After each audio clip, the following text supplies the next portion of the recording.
Muy bien, muy buenos días. Muchas gracias por la invitación a participar en este encuentro regional de empresas de la región del Biobío. Un agradecimiento especial a IRADE, una organización que convoca a muchos actores de la región. Y quiero partir diciendo que les agradezco que me hayan invitado porque para mí es muy importante poder salir de Santiago, cosa que no siempre es fácil de hacer. Normalmente los ministros de Hacienda no viajan mucho, a veces porque tienen miedo, han tenido miedo a lo que les cuenten en las regiones, pero no es mi caso. Especialmente en esta época del año, en que es una época muy intensiva en trabajo legislativo. Ayer justamente terminamos de discutir el presupuesto nacional para el 2023, después de 2 meses de actividad muy intensa.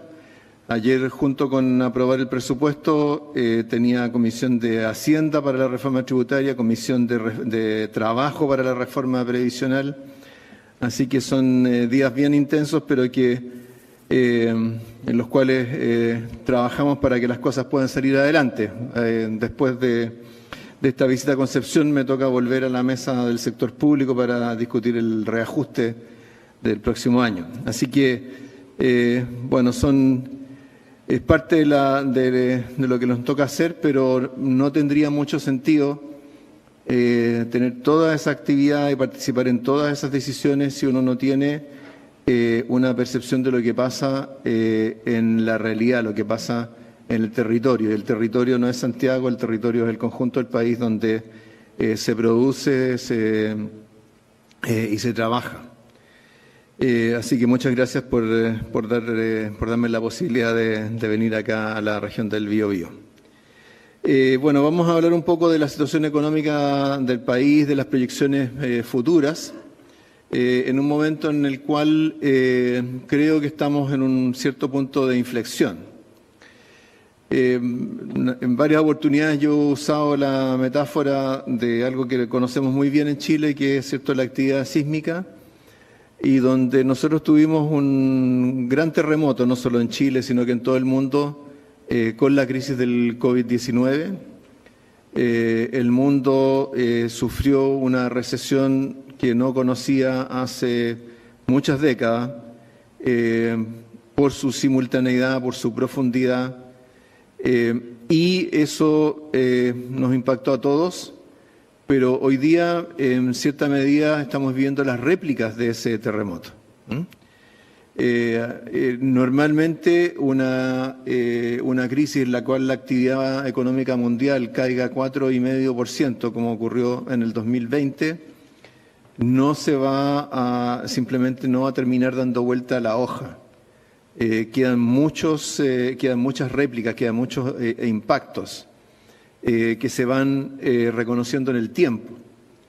Y a pesar de todo el esfuerzo que hubo de política económica en distintos países, ha sido inevitable que nos toque vivir un post-COVID-19 con inflación, con inestabilidad, con incertidumbre, y también con las consecuencias de medidas de política que se adoptaron durante la crisis. Entonces, Chile no es una excepción a esto, y vamos a ver ahora un poco cómo lo hemos estado viviendo y dónde estamos ahora y qué es lo que podemos esperar para el futuro inmediato. Entonces, acá tengo ya. Ok, entonces veamos algunos datos recientes. Si me pueden dejar ver la pantalla, ya. Gracias. Ok. Entonces, ¿dónde estamos hoy día? Hoy día, básicamente, nuestra economía, desde fines del año pasado y especialmente desde marzo en adelante, ha estado haciendo un ajuste en la actividad, en la demanda interna que era necesario para detener las presiones inflacionarias que venían acumulándose desde el 2021. Es cierto que hoy día en el mundo hay un fenómeno inflacionario que es el centro de la atención de todo el mundo, pero en Chile a los demás países les sumamos una expansión muy grande de la demanda interna. producto de las medidas que se tomaron durante el 2021, incluyendo las transferencias masivas a los hogares y especialmente los retiros de fondos de pensiones. Entonces ahí sí vemos la demanda interna, vemos la caída grande que hubo el segundo trimestre del 2020 con la crisis del COVID, cómo eso empezó a recuperarse ya desde el tercer trimestre del 2020 en adelante, se recuperó con bastante fuerza y eso se aceleró durante el 2021, especialmente durante el segundo semestre. Y eso, como podemos ver ahí, si simplemente en el gráfico de la izquierda uno supone una cierta tendencia de la actividad económica previo a octubre del 2019, puede ver fácilmente que hemos estado bastante por encima de ese crecimiento más tendencial de la economía. Y eso es lo que ha estado incidiendo sobre la inflación. Entonces, así como tuvimos una caída del 15% de la actividad en el segundo trimestre del 2020, llegamos a tener crecimientos del orden, crecimientos trimestrales del producto del orden del 8% en varias oportunidades. Con eso entonces tenemos la evolución de la actividad que se ve en el gráfico de la izquierda.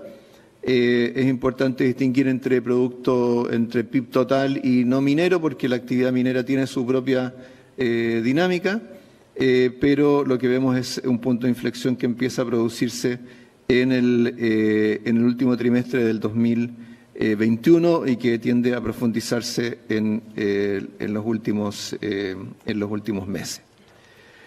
Donde más ha incidido esto ha sido en el consumo privado, porque el consumo privado fue donde se manifestó este impulso a la demanda producto de las transferencias masivas y los retiros de fondos de pensiones. Como producto de esto, llegamos a tener, por ejemplo, en el caso del consumo durable, llegamos a tener niveles de consumo durable 50% por encima de los niveles previos a la crisis social y a la pandemia. Eso luego se ha ido moderando durante los últimos trimestres. Vemos que hoy día ya estamos más o menos en un 19% por encima en términos de consumo durable. Obviamente los otros componentes de consumo han tenido una evolución más moderada. En los indicadores de actividad, esto se ha reflejado en un ajuste mucho más significativo, mucho más prolongado de la actividad del comercio, que fue la que más cayó al comienzo de la pandemia, la que se recuperó más rápido en el periodo posterior, la que excedió largamente su cifra histórica y ahora se ha venido moderando en el último tiempo. En el caso de la inversión, esta se ha ido ajustando, aunque con bastante heterogeneidad. La construcción residencial se desacelera, pero se ha compensado con inversiones en el ámbito industrial y proyectos tecnológicos, entre otras cosas. Entonces, débil la actividad de la construcción ligada a la vivienda, menos débil la inversión ligada a otro tipo de proyectos y la inversión en maquinaria y equipos. Y eso ha hecho que en el 2022 la inversión esté ajustándose menos de lo que se preveía o se esté contrayéndose menos de lo que se preveía hasta hace un tiempo atrás. Pero por supuesto eso no es suficiente. Lo que uno esperaría en un ciclo como este es que si bien tradicionalmente en los ciclos económicos la inversión se ajusta más rápido que el consumo, en este caso, dado que este fue un ciclo provocado por un exceso de consumo en la última etapa, es el consumo lo que debería ajustarse más significativamente. Ahora ayer tuvimos cifras de empleo del INE y lo que vemos es que el mercado laboral ha creado empleo formal, ha ido perdiendo dinamismo, pero el mercado laboral está lejos de estar sufriendo un colapso, una crisis. Hemos tenido la tasa de desocupación estable en 8% durante 6 trimestres móviles seguidos. Entonces eso significa que afortunadamente, pese a la desaceleración de la actividad, a la caída de la demanda interna, el empleo se ha mantenido razonablemente estable Eso lo podemos atribuir a distintas razones, puede ser simplemente el rezago con el que habitualmente responde el mercado del trabajo, pero también es cierto que durante este año hemos estado implementando una serie de medidas de incentivo a la creación de empleo, particularmente la creación de empleos formales, y eso creo que también nos ha estado ayudando a sostener la situación de empleo durante este año.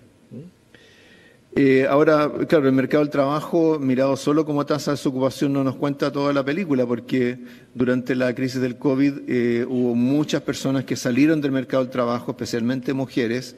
Las tasas de participación cayeron significativamente. En el caso de las mujeres hubo un retroceso equivalente a más de 10 años de mejora de las tasas de participación.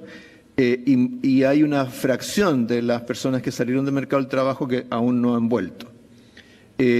Ahora, ese aún no han vuelto no quiere decir que necesariamente vayan a volver. Hay donde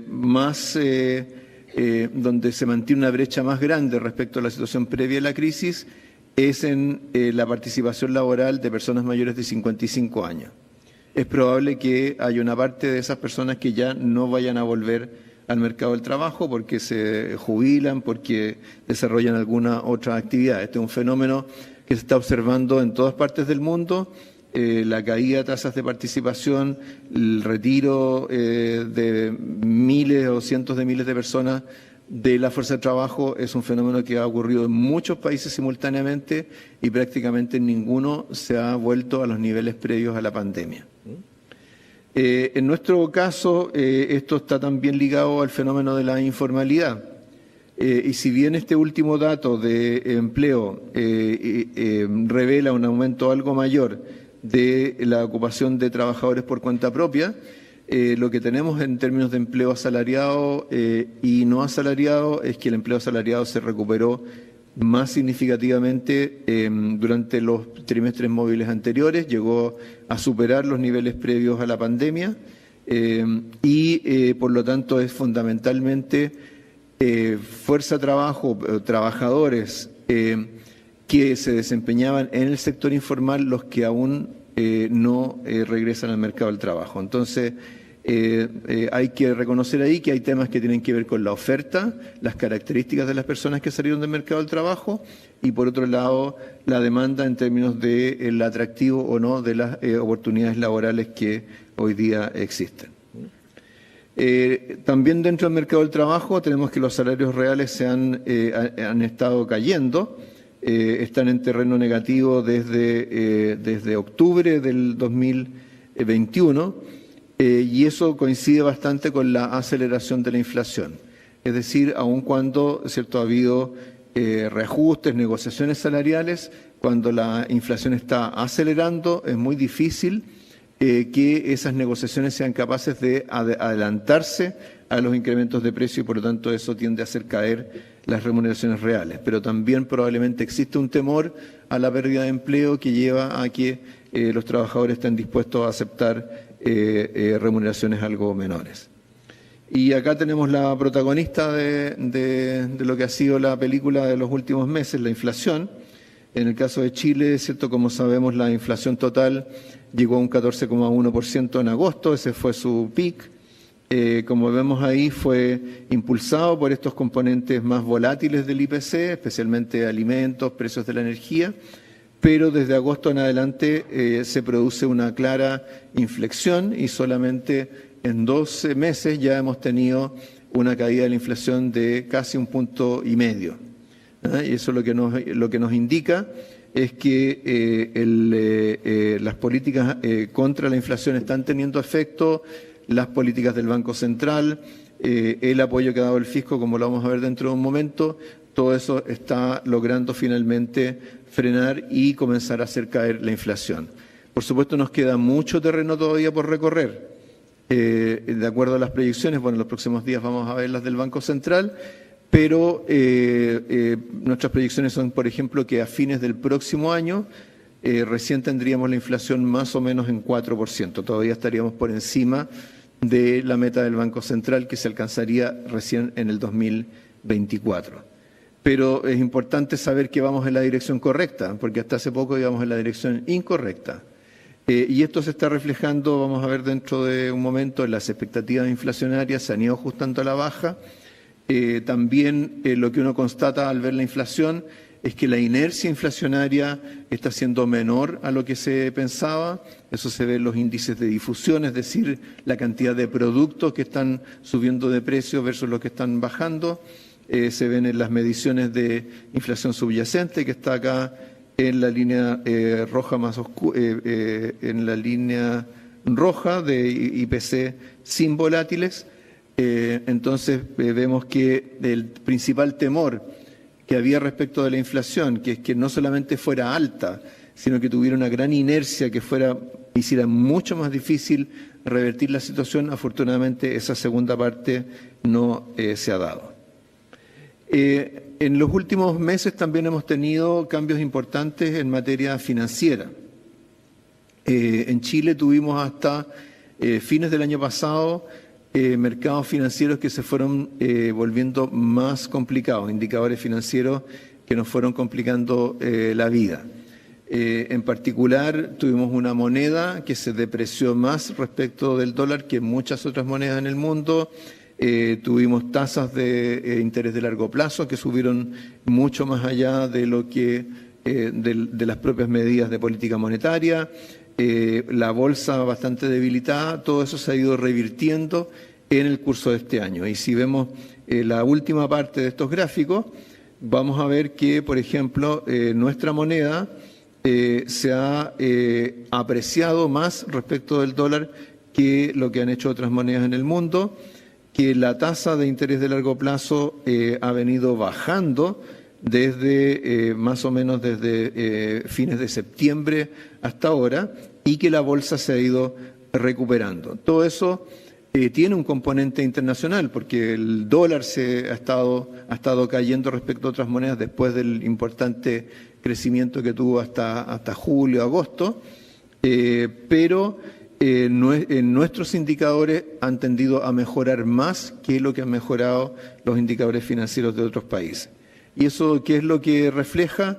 Bueno, a nuestro entender, lo que refleja es una cierta baja de la incertidumbre, refleja que se está empezando a ver una evolución más positiva en materia de control de la inflación y que también cierto, hay muchos factores de incertidumbre que se han ido poco a poco disipando. Eso, por supuesto, nos queda mucho terreno todavía por recorrer, pero nuevamente es bueno saber que vamos en la dirección correcta. Y uno de los temas donde ha habido también novedades importantes ha sido en materia fiscal.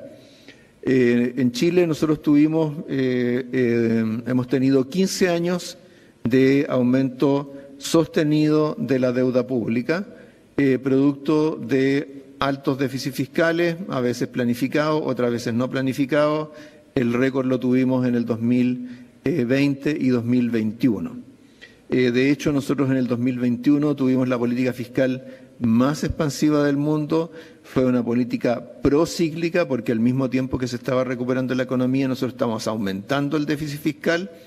Eso nos llevó a tener un déficit fiscal de 7,7% del producto en el 2021, que en el gráfico de la izquierda se compara con el déficit en cuenta corriente de la balanza de pagos. O sea, tuvimos el fenómeno que los economistas llaman los déficits gemelos. O sea, grandes déficits en la cuenta corriente y en las cuentas fiscales. Este año, sin embargo, hemos dado vuelta completamente esa situación. Es decir, hemos pasado de ese déficit que era de casi 8% del producto, vamos a cerrar este año con un superávit del orden del 1,5% del producto. Esto contrastado con lo que se esperaba hasta hace poco tiempo atrás, se esperaba un déficit de 3% para este año. En lugar de eso vamos a tener un superávit de 1,5% del producto. Si esto lo medimos en términos estructurales, es decir, separando el efecto del ciclo de las decisiones de política económica, el ajuste es aún más significativo, porque nosotros el año pasado tuvimos un déficit estructural superior al 10% del producto, todo un récord para nuestra historia fiscal pero incluso también en la comparación internacional.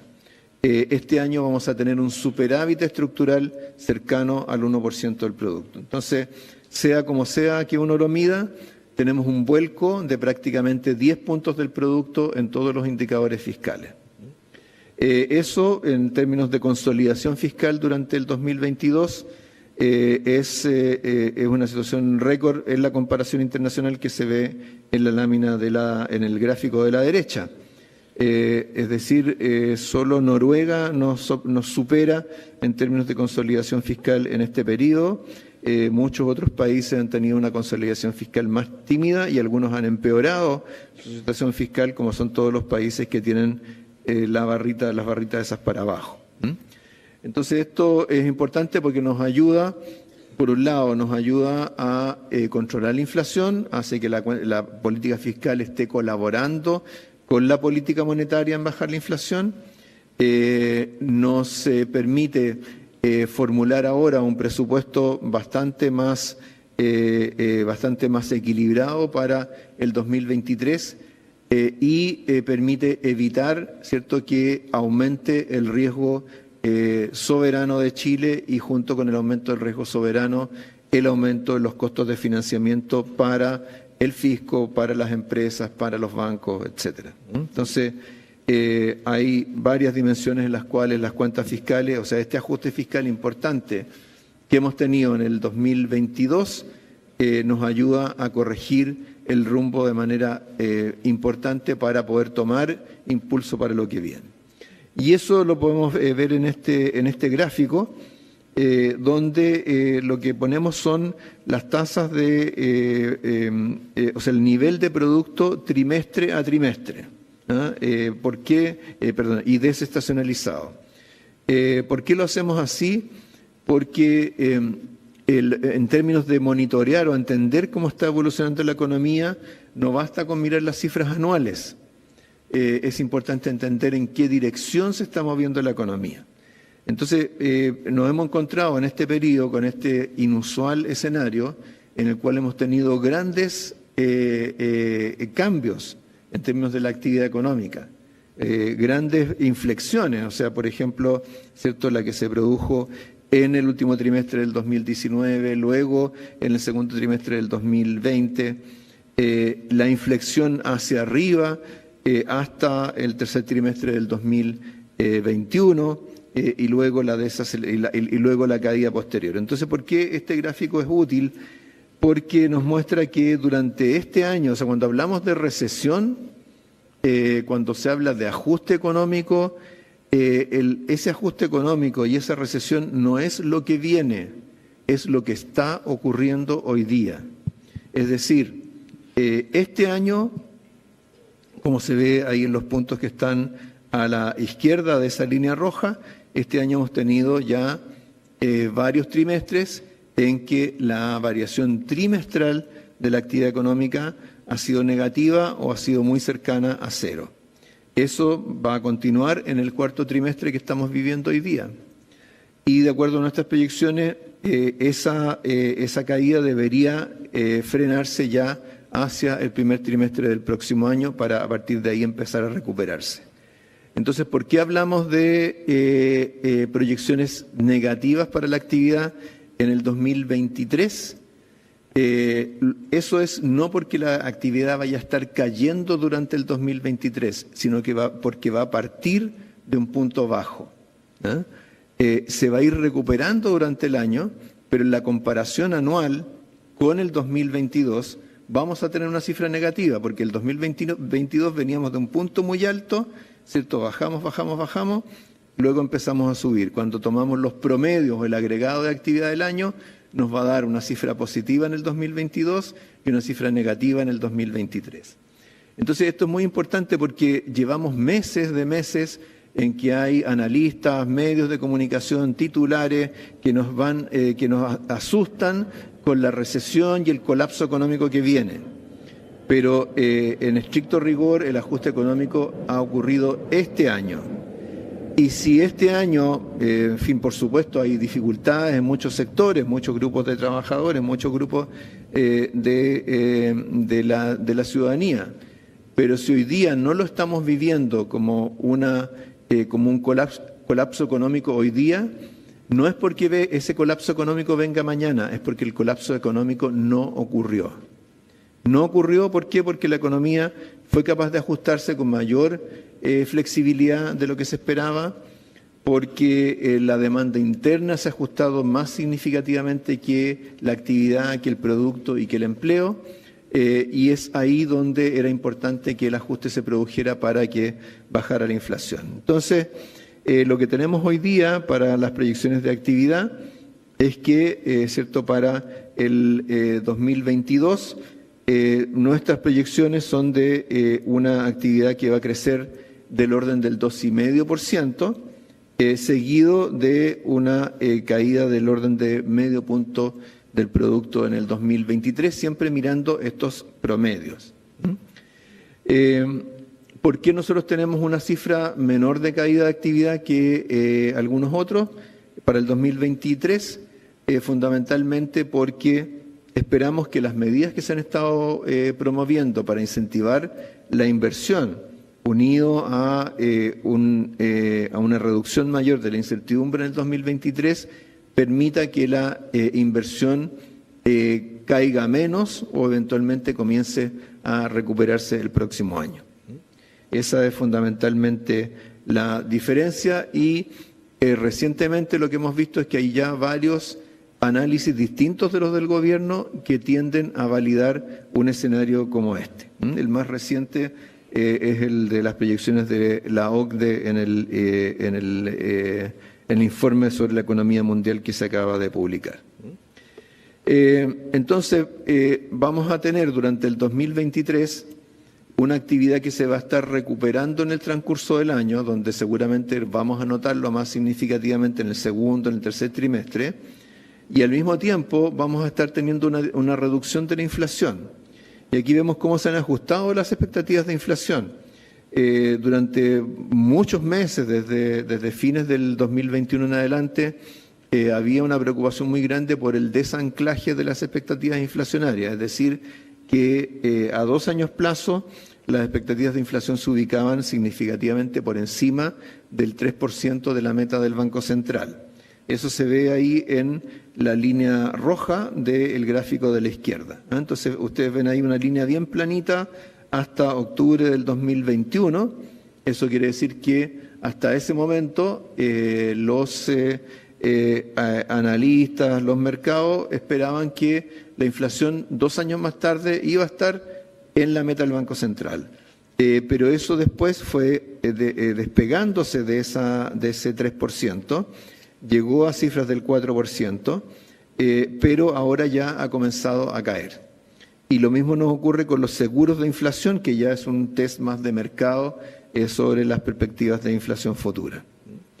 Entonces, lo más probable es que terminemos este año con una inflación que ya esté más cerca del 12%, estamos actualmente en 12,8% en el último dato para octubre, y que veamos una caída de la inflación durante todo el año 2023, probablemente por ahí por abril ya vamos a estar con inflación de 1 dígito y cerrando el año más cerca del 4%. Entonces, yo siempre he sido resistente a las metáforas y se han dicho muchas veces estas palabras con gran arrepentimiento posterior, pero creo que podemos empezar a ver la luz al final del túnel de este episodio o de esta réplica del gran terremoto que tuvimos con la crisis del COVID-19. Ahora, las cuentas fiscales van a estar ayudando a este proceso. Para el 2023 se acaba de aprobar ayer, es cierto, un presupuesto que involucra un crecimiento del gasto del 4,2% y que en términos de balance va a generar un déficit del orden del 2% del producto. Eso corresponde se ubica en la senda de consolidación fiscal que definió el gobierno, que se va a extender hasta el año 2026 y que va a permitir estabilizar los niveles de deuda pública del país. Actualmente la deuda pública está entre 36 y 37% del producto, el próximo año vamos a tener 38% y hacia el 2026 probablemente vamos a estar en el 40%. Eso, por supuesto, involucra un aumento de algunos puntos. Ese aumento de algunos puntos se explica en un 80% por el aumento de los intereses de la deuda, más que por las necesidades de financiamiento del sector público. Y los intereses de la deuda aumentan porque han estado aumentando las tasas de interés y porque en el gobierno anterior se tendió a emitir más deuda corta por parte del Estado, tratando de aprovechar diferenciales de tasa de interés, pero eso significa que tenemos que renovar o refinanciar esa deuda y la vamos a tener que tomar a una tasa más alta como la que hay hoy día en el mercado. Entonces, 80% de ese crecimiento de la deuda va a asociarse a los aumentos de intereses, pero en términos de la evolución, eso involucra una estabilización bastante clara del endeudamiento público en Chile después de un crecimiento continuado de 15 años en el cual pasamos de cifras de deuda bruta del orden del 5% del producto a cifras como las que hubo a fines del año pasado de casi 38% del producto. Entonces, eso es lo que explica, por ejemplo, que las clasificaciones de riesgo, las calificaciones de riesgo que hacen las clasificadoras, en el último análisis nos mantuvieron nuestra categoría de riesgo. Ahora, por supuesto, dentro de esto es bien importante lo que estemos haciendo en el presupuesto para el próximo año. Entonces ya mencioné las cifras más agregadas, un crecimiento del gasto del 4,2% real. Ahora, para el próximo año lo que se ha definido como prioridades son estas tres dimensiones de seguridad, es decir, seguridad económica, seguridad ciudadana y seguridad social. ¿En qué se traduce eso? Por ejemplo, en el caso de seguridad económica, en que la inversión pública va a crecer un 5,5% en el 2023, después de haber crecido mucho en el 2022. Ahora, ¿cómo se traduce ese crecimiento en la inversión pública el próximo año? En un programa de infraestructura para el desarrollo de 1.800 millones de dólares, en la continuidad del IFE laboral y el subsidio Protege para continuar estimulando la creación de empleos y la creación de un nuevo programa de desarrollo productivo sostenible a través del cual nosotros las rentas provenientes del litio las estamos canalizando hacia nuevas oportunidades de desarrollo futuro, particularmente del hidrógeno verde. Vamos a tener también en el 2023 una alza muy significativa de la inversión en ciencia y tecnología. En el caso de la seguridad pública, el presupuesto de orden público y seguridad va a estar aumentando 4,4% real, también más que lo que va a aumentar el gasto público en su conjunto, y mucho más de lo que este componente del gasto público había crecido en los años anteriores. En el 2021 el gasto en orden público y seguridad cayó. En los años anteriores tuvo pequeñas fluctuaciones, pero básicamente el nivel de gasto en seguridad del 2021 era más o menos el mismo que el del 2017. Entonces, ahora estamos teniendo un crecimiento de 4,4%. Ese crecimiento se traduce, por ejemplo, en este Plan Nacional contra el Crimen Organizado. Por primera vez vamos a tener dentro del presupuesto nacional un programa con recursos, con 32.000 millones de pesos destinados íntegramente a la lucha contra el crimen organizado, coordinado por el Ministerio de Interior. Seguramente la ministra Toal algo les habrá mencionado en la charla de ayer, coordinado desde el Ministerio de Interior, pero con la participación de otros organismos públicos, en el caso del Ministerio de Hacienda, por ejemplo, del Servicio de Aduana y de Impuestos Internos. Un tema importante, ¿cierto? Acá en esta región ustedes han estado sufriendo el fenómeno del robo de madera, ¿cierto? Parte de lo que vamos a estar haciendo con estos recursos es combatir ese tipo de delitos que también responden obedecen a la dinámica del crimen organizado en el país. Vamos a tener inversión en equipamiento de las policías. En 2 años vamos a renovar o vamos a ponernos al día cerrando todo el déficit de vehículos que tiene Carabineros. En el 2023 tenemos los recursos para adquirir equipamiento para Carabineros y también recursos para implementar el sistema automatizado de identificación biométrica y la ley de monitoreo telemático, es decir, poder usar más la tecnología en la lucha contra la delincuencia. Y en protección social y ampliación de derechos sociales, el gasto se va a incrementar en 8% en términos reales. Parte importante de eso está dado por el financiamiento para el año en su conjunto de la pensión garantizada universal, que partió entregándose en marzo de este año, por lo tanto ahora en el 2023 tenemos que financiar el año completo con los reajustes y los aumentos de cobertura que ha tenido. Además de eso, vamos a estar cerrando brechas y mejorando la productividad en salud, con un plan piloto de atención primaria universal y aumentando la inversión para reducir las listas de espera para atenciones quirúrgicas. Vamos a reducir la espera en 100 días en promedio con un plan de productividad quirúrgica y salud mental.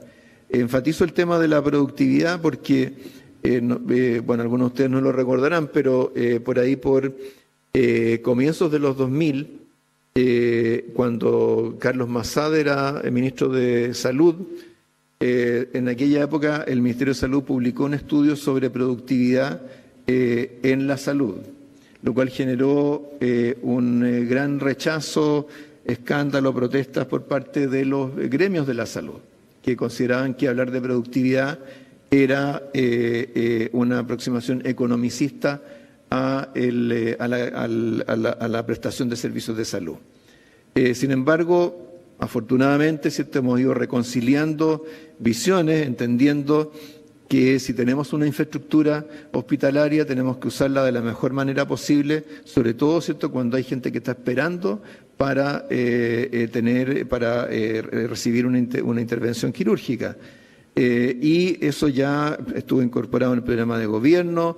Hubo trabajos del Consejo de la Productividad sobre la materia, se hicieron una serie de recomendaciones, hoy día se están recogiendo en las políticas del Ministerio de Salud para el próximo año. También hay un foco importante en niños, niñas, adolescentes, reforzando el aprendizaje de escolares más afectados por el cierre de las escuelas. Como ustedes saben, en Chile tuvimos un récord mundial en términos de extensión del cierre de las escuelas, cosa que tiene un costo muy significativo para el aprendizaje de los niños. También se está incrementando la beca de alimentación para la educación superior, se está fortaleciendo el Servicio Nacional de Protección a la Niñez y Adolescencia, ampliándose las oficinas de Defensoría de la Niñez, aumento de la cobertura del programa de Habilidades para la Vida, etcétera. Entonces, simplemente con esto quiero ilustrar algo de lo que estamos haciendo en términos del contenido del presupuesto para el 2023 ya aprobado en el día de ayer. Pero junto con eso también estamos tratando de avanzar en mejorar la calidad, la agilidad, la transparencia del gasto público. Una parte importante de eso es avanzar en la descentralización, tema particularmente importante de resaltar acá en Concepción. Este año, por primera vez, tenemos a los presupuestos de los gobiernos regionales en una partida presupuestaria separada del Ministerio del Interior. Antes siempre estaban dentro del Ministerio del Interior, ahora tiene una partida presupuestaria propia. Dentro de esa partida hemos tratado de reducir los requerimientos de trámites para la materialización de las inversiones, como parte de un esfuerzo más amplio, aún con ministerios sectoriales que son responsables de la inversión. Pero además, hacia fines de este año, comienzos del próximo, vamos a presentar al Congreso el proyecto de ley de rentas regionales, que ya va a establecer un marco más permanente para el manejo de los recursos en los gobiernos regionales, estableciendo fuentes propias de ingresos propios con mayor autonomía para ser administrados.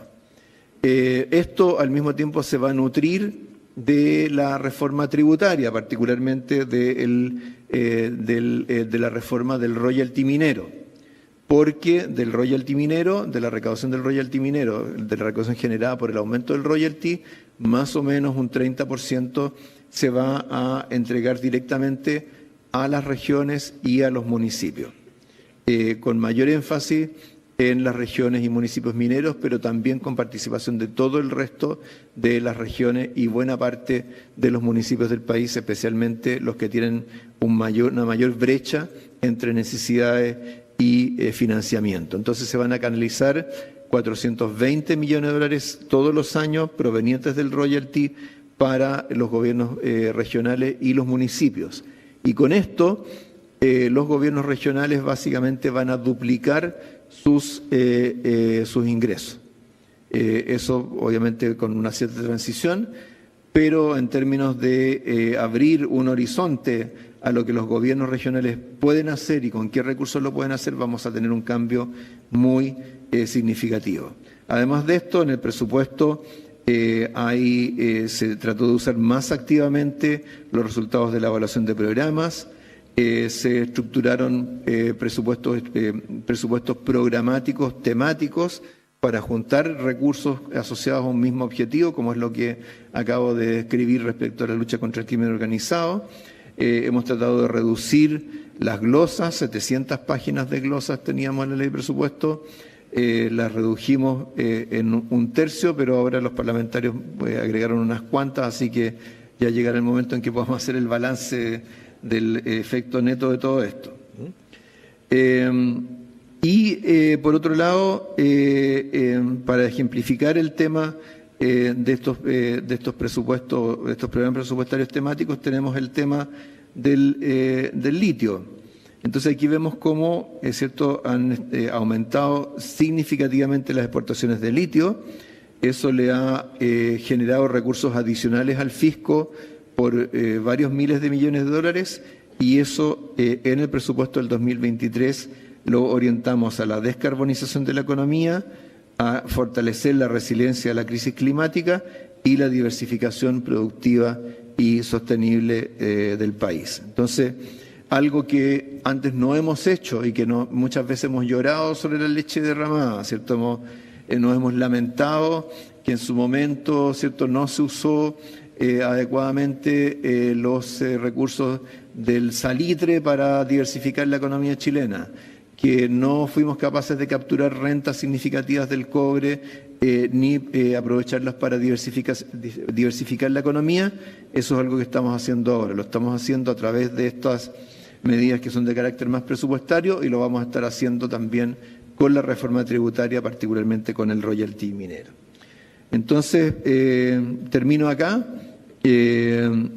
con esta visión de lo que ha pasado recientemente, en qué estamos hoy día y hacia dónde vamos caminando en el corto y en el mediano plazo. Muchas gracias. Muchísimas gracias, ministro. Tenemos un banquillo ahí al fondo, y nuestra intención no es ponerlo en el banquillo, sino más bien tener una amena conversación durante solamente un par de minutos de los que disponemos. Le pasaré este micrófono, el micrófono número 3. Perfecto. Primero, gracias, ministro, por sus palabras, por darse el tiempo, por estar aquí con nosotros en el marco, ¿verdad?, de este encuentro. Y preguntarle acerca, además, también de lo enrarecido que está el ambiente. Se habla de una semana de 40 horas. Todavía tenemos el tema de la reforma tributaria, la previsión también. Estamos hablando acerca también de un proceso constituyente inconcluso. Sumemos a ello todas las variables de incertidumbre de una coyuntura internacional sumamente dificultosa. El mantra es invertir, invertir, invertir. Pero si usted estuviese en el sector privado, ¿lo haría? ¿Y por qué? Muy bien. Es evidente que estamos viviendo una etapa de mucha incertidumbre, y la hemos vivido ya durante 3 años, ¿no? Y eso es muy desgastador, no solamente para la economía, es desgastador para cualquier persona. Es cierto, el hacerse preguntas que no tienen respuesta clara respecto al futuro no es ciertamente lo que uno desearía. Ahora, claro, este periodo de incertidumbre tiene a su vez que ver con fenómenos fenómenos de carácter sociopolítico en Chile y de carácter global, ¿cierto?, en torno a los temas de la pandemia primero y todo el ajuste económico que ha seguido después.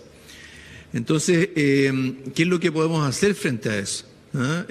¿Cierto? Uno podría simplemente decir, ok, son cosas que no controlamos, esperemos a que pasen. Pero por lo menos en lo que se refiere, ¿cierto?, a lo que fue el estallido social en Chile, claramente no fue una experiencia y no fue un fenómeno como para simplemente tratar de olvidar o dejar que pase. Y eso, ¿cierto?, ha dado origen a la necesidad de reformas.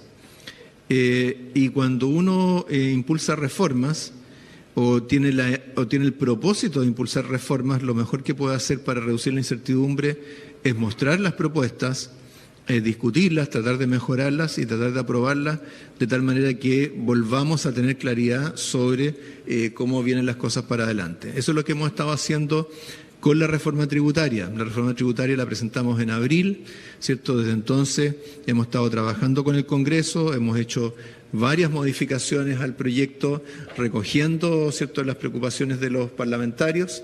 Hemos estado avanzando de manera bien sistemática en la discusión de esa reforma y esperamos que para fines de diciembre probablemente tengamos ya un proyecto aprobado en la Cámara de Diputados. Entonces, creo que frente a una situación de incertidumbre, si uno cree que hay que hacer reformas, el postergar las reformas lo único que va a hacer es prolongar la incertidumbre. Es mejor, ¿cierto?, que avancemos en mostrar mostrar y ponernos de acuerdo en el contenido de esas reformas para que todos tengamos claro en qué van a consistir. Lo mismo es válido, por supuesto, para la reforma previsional. Ahora, ¿qué es lo que yo le diría o qué es lo que haría yo si fuera empresario? Bueno, mi padre era empresario, pequeño empresario, y le tocó sufrir muchos episodios complejos, entre ellos la crisis del 82-83. Y por lo menos lo que yo aprendí de él es que la clave, ¿cierto?, para cuando uno emprende es ser capaz de anticiparse a las cosas, no seguir necesariamente a la manada. Y creo que me parece que es el momento de escrutar no cierto qué es lo que nos preocupa hoy día, sino que hacia dónde está yendo el país. Y por lo menos para lo que estamos trabajando muy intensamente es para estabilizar esta economía, darle una base de crecimiento futuro, generar más incentivos para la inversión y trabajar en temas de productividad. Cuando estaba en el aeropuerto, iba a tomar el avión para acá, para Concepción, se me acercó un señor que era el presidente del Sindicato de Trabajadores de la Construcción y Montaje Industrial. Y me dijo, mire, nosotros, en fin, vemos que hay muchos problemas con los permisos, con los trámites, qué sé yo, estamos trabajando junto con la Cámara Chilena de la Construcción y queremos conversar con usted para ver qué más se puede hacer.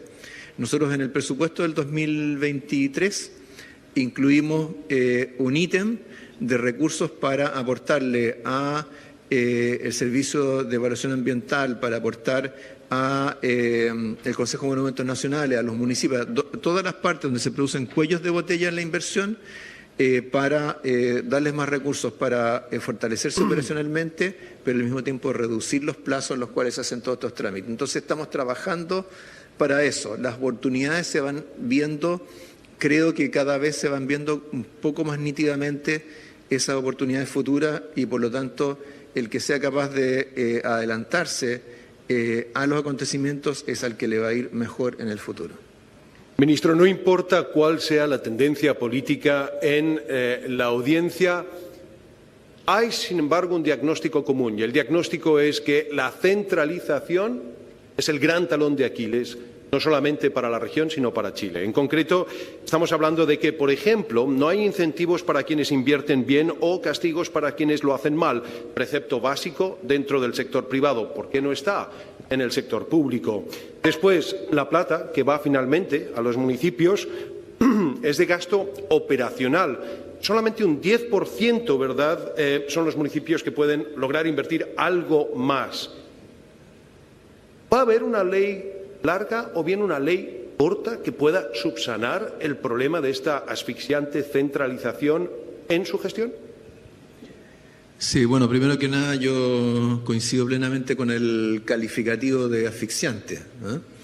Yo soy santiaguino, he vivido toda mi vida en Santiago, pero me ha tocado trabajar desde que fui director de presupuesto en adelante, tratando de mirar el país en su conjunto y dándonos cuenta del peso que tiene para Chile el excesivo centralismo que tenemos. Creo que si tenemos que buscar formas de aumentar la productividad en el país, la descentralización probablemente es uno de los cambios estructurales más importantes en ese sentido.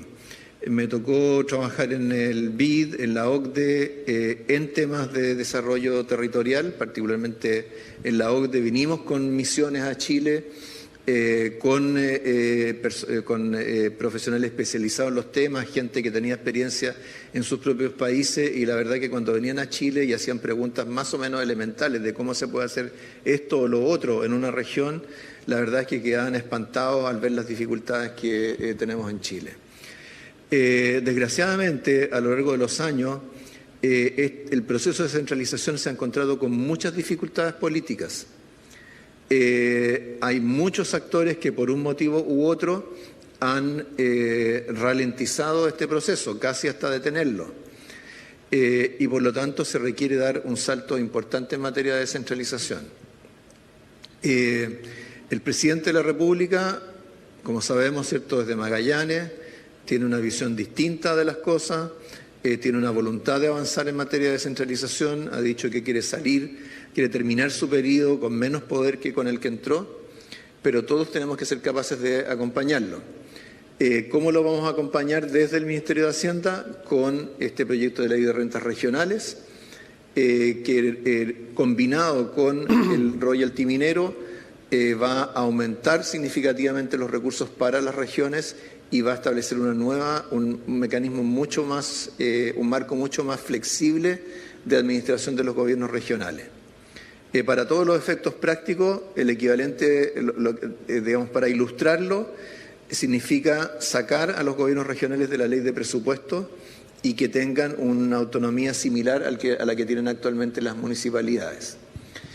Pero, por supuesto, para tener más autonomía hay que tener también mayores obligaciones de rendición de cuentas ante la comunidad, mayores obligaciones, ¿cierto?, de manejar bien los recursos. Entonces, por eso es que estamos hablando de una ley de rentas regionales, porque se hace cargo de las fuentes de ingresos, cómo gastar y cómo gastar bien. En el caso de los municipios, bueno, cuando uno mira la inversión directa de los municipios es un poco distorsionador porque una parte importante de la inversión municipal se financia con los recursos regionales, pero aún así hoy en día los municipios tienen bastantes dificultades. Tenemos una mesa en la que hemos estado trabajando con ellos los últimos 2 meses y tenemos un compromiso también para el próximo año tener modificaciones legales que fortalezcan la gestión municipal. Pero sobre todo tenemos que tener un cambio mental. Tenemos que aprender en el gobierno central que cuando hay algo que es importante, no quiere decir que tengamos que hacerlo nosotros. Si hay algo importante que tiene una dimensión territorial, es en el nivel territorial, en la región, en el municipio desde donde se debe recoger. No es un cambio fácil, pero cuando uno puede contrastar con las realidades de otros países, creo que uno puede notar cuán distintas son las cosas cuando uno es capaz de internalizar la idea de que hay cosas que simplemente se van a resolver en la región, que no va a ser el gobierno central el que las va a hacer. Es interesante porque, haciendo eco de sus palabras a propósito del proceso constituyente, usted señalaba, todo indica que el proceso se encamina a una propuesta constitucional más moderada. Lo que indica que efectivamente usted piensa que habían aspectos que eran evidentemente excesivos. ¿Cuáles eran esos aspectos excesivos si es que usted desea que no estén en la próxima propuesta constituyente? Sí, bueno, creo que ya después del plebiscito darle muchas vueltas más a lo que fue la propuesta constitucional anterior, creo que ya va quedando un poco atrás. No le pregunto por esa, le pregunto en definitiva porque esa me revelará qué es lo que piensa usted que efectivamente fue excesivo y que desea que no esté en la próxima carta o propuesta.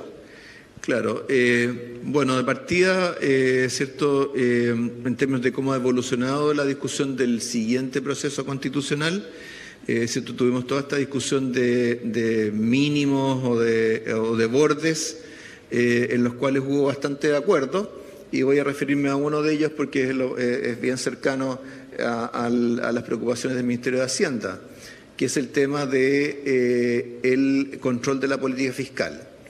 En Chile, en la Constitución del 25 y mucho más en la reforma del año 70 a la Constitución del 25 y luego en la reforma en la Constitución del 80, se fue consolidando el principio de que es el Ejecutivo el responsable de la conducción de la política fiscal y que por esa razón es el Ejecutivo el que tiene la iniciativa exclusiva en materia de gastos, de impuestos, de endeudamiento. En la propuesta de la Convención, eso en general se mantuvo, excepto que se hablaba de la concurrencia del presidente de la República a iniciativas de esas características. Luego hubo una propuesta de modificar, si es que se aprobaba esa constitución, de modificarlo para volver a la iniciativa exclusiva y eso se reafirmó en toda la discusión de bordes. ¿Por qué esto es importante? Porque cuando se trata de recursos fiscales, si bien hay muchas instituciones, muchos actores que tienen interés en los recursos fiscales, cuando sumamos las preocupaciones que tiene o las demandas que tiene cada uno y sumamos todas esas demandas, por supuesto que nos va a dar algo que es mucho mayor a lo que es posible. Entonces alguien tiene que tener esa visión de conjunto. Esa visión de conjunto hemos entendido desde la Constitución del 25 que la tiene el Ejecutivo. Entonces, por ejemplo, el reafirmar o fortalecer ese principio en una próxima Constitución va a ser muy importante, pero también va a ser importante respetarlo, porque nosotros tuvimos ahora en la discusión presupuestaria, tuvimos en la Cámara de Diputados una discusión sobre una indicación parlamentaria para aumentar la pensión garantizada universal a 250.000 pesos, sin financiamiento. Se votó la admisibilidad, hubo mayoría para aprobar la admisibilidad y finalmente se perdió la votación de la admisibilidad por un voto. ¿Cómo ocurre eso? Cuando todos sabemos que un incremento de pensiones es de iniciativa exclusiva del presidente de la República, es porque desgraciadamente en los últimos años hemos también perdido un poco esos bordes. Entonces ojalá que nuestra discusión constitucional en este nuevo proceso nos sirva para reafirmar y para reforzar el cumplimiento de lo que acordemos en esa nueva Constitución. Y finalmente, el problema es la pobreza, no la riqueza. Y sabemos que con la inflación ha aumentado considerablemente. Si puede comentar al respecto y qué vamos a hacer. Sí, bueno, los periodos de inestabilidad económica, sea por actividad o sea por inflación, normalmente tienden a generar mayor desigualdad, porque los pobres tienen menos capacidad para protegerse en esas circunstancias. Ahora, por esa razón, en el Plan Chile Apoya y luego en los acuerdos con la Central Unitaria de Trabajadores en torno al ingreso mínimo, se trató de hacer un esfuerzo especial por apoyar a estos sectores de más bajos ingresos. Por eso tuvimos un reajuste del ingreso mínimo bastante alto, o sea, muy alto históricamente, superior a la inflación, incluso con el aumento de la inflación que hemos tenido después. Y se creó, por ejemplo, este complemento de la asignación familiar por costo de la canasta básica de alimentos, que ¿cierto? Implicó un aumento importante de los subsidios que reciben los hogares de menores recursos y un subsidio que se ha ido ajustando mes a mes de acuerdo a la evolución al aumento del costo de la canasta básica de alimentos. Entonces, algo que partió por 6.500 pesos ahora está en 11.000 pesos por carga familiar. Eso, ha tendido a ayudar a mitigar en algo para los sectores de más bajos ingresos el aumento del costo de la vida. Pero, por supuesto, hay muchas otras cosas que podemos y que debemos hacer. Entonces, lo que quiero decir con esto es que aun cuando es necesario que haya un ajuste económico, no es necesario ni hay nada que haga inevitable que ese costo lo paguen los más pobres. El Estado debe tener capacidad para apoyar a los sectores que tienen menos capacidad para defenderse con sus propios recursos frente a la inflación o frente a la pérdida de empleo, y eso es lo que hemos estado haciendo. Hemos tratado de adelantarnos a las cosas.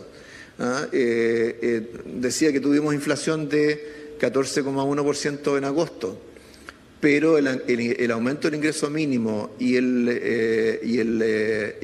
complemento por el costo de la canasta básica de alimentos lo aprobamos en mayo. Entonces quiere decir que fuimos capaces de actuar a tiempo. A veces en la política y en el debate público a uno se le olvidan las cosas que se hicieron antes y está preocupado de lo que hay que hacer ahora. Pero creo que fue una buena decisión adelantarse los acontecimientos y trataremos de seguirlo haciendo para lo que viene. Vamos a estar conectando próximamente con Jeffrey Sachs, el economista, usted lo conoce, es uno de los 3 economistas más influyentes del mundo, según el semanario The Economist. No sé si tenemos espacio, a mí me encantaría hacerle una pregunta más, pero estamos coordinando con la conexión. Necesito ver desde aquí, pulgar arriba, pulgar abajo. ¿Estamos bien entonces para la conexión con Jeffrey Sachs? Muy bien. Ministro, lo invitamos si quiere, ¿verdad?, presenciar lo que va a ser la ponencia de este economista, pero por favor les pido al público un gran aplauso, ha hecho esmeros por estar acá. Su presencia, a su vez, también es un manifiesto de que cree en la descentralización, por eso, además, no está telemáticamente. Su presencia ha sido física y, ministro, se le agradece de corazón. Muchas gracias. Gracias a usted. Hasta luego.